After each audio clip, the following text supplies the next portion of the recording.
Hello Homer, welcome to सीधे code. हमें encapsulation समझने से पहले क्लास और ऑब्जेक्ट को समझना होगा। ये प्रोग्रामिंग के अंदर क्लास क्या होती है? क्लास एक ब्लूप्रिंट की तरह होता है जो हमारे प्रोग्राम नाम की बड़ी सी बिल्डिंग बनाएगा। और हमारे क्लास की डेफिनेशन है, अ C++ class is a user defined data type that serve as a blueprint or template for creating objects। अब समझते कि ये ऑब्जेक्ट क्या होता है।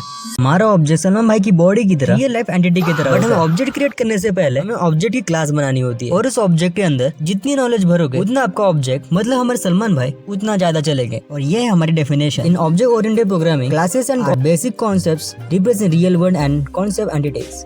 अब हम समझते हैं एक्सेस स्पेसिफायर को।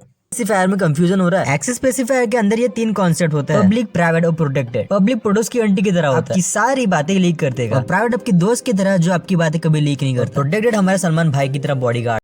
अब हम समझते हैं एनक्रिप्शन होता क्या है। एनक्रिप्शन को आप प्रोग्राम का दिमाग समझ सकते हो, जिसके अंदर हमारा पूरा डाटा स्टोर होता है। एनकैप्सुलेशन बनाने के लिए हम स्टूडेंट नाम की क्लास बनाएंगे और प्राइवेट में रखेंगे स्टूडेंट की फीस को, डम्बल फीस। और पब्लिक में रखेंगे स्टूडेंट का नाम, डिपार्टमेंट और सब्जेक्ट। और फिर हम बनाएंगे ऑब्जेक्ट को। हमने स्टूडेंट नाम की क्लास बनाई है, इसलिए हम स्टूडेंट लिखेंगे।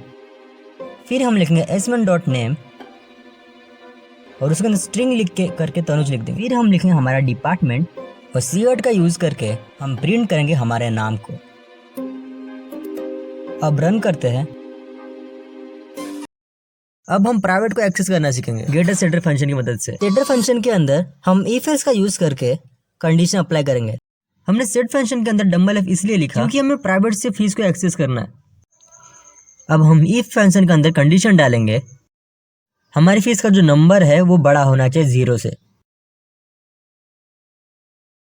फिर हम लिखेंगे fees is equal to f।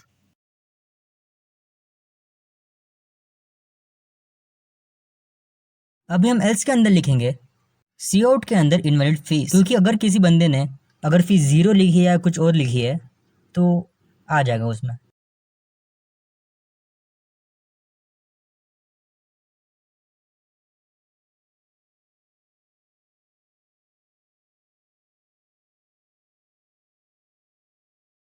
अभी हम गेटर फंक्शन बनाएंगे। अभी हम गेटर फंक्शन बनाने के लिए सिर्फ हमें फीस रिटर्न लिखना होगा, क्योंकि गेटर फंक्शन सिर्फ लिखता है।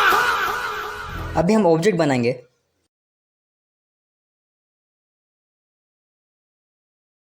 हम ऑब्जेक्ट के अंदर पहले सेट फंक्शन यूज करेंगे, क्योंकि हमारा प्रोग्राम पहले चेक करेगा कि कोई गलत नंबर या 0 तो नहीं डाल रहा है। मैं मेरे यहाँ पे मेरी फीस लिख देता हूँ 5000। अभी मुझे मेरा नाम और फीस प्रिंट करनी है, तो मैं सी आउट का यूज करूंगा।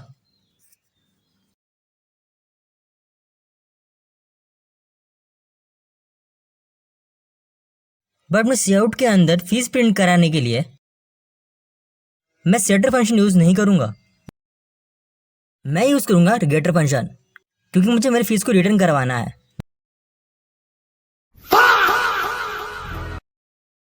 और यह है हमारी गेटर सेटर फंक्शन की डेफिनेशंस। और लिखना है तो लिख सकते हो, बाकी दुआ में याद रखना।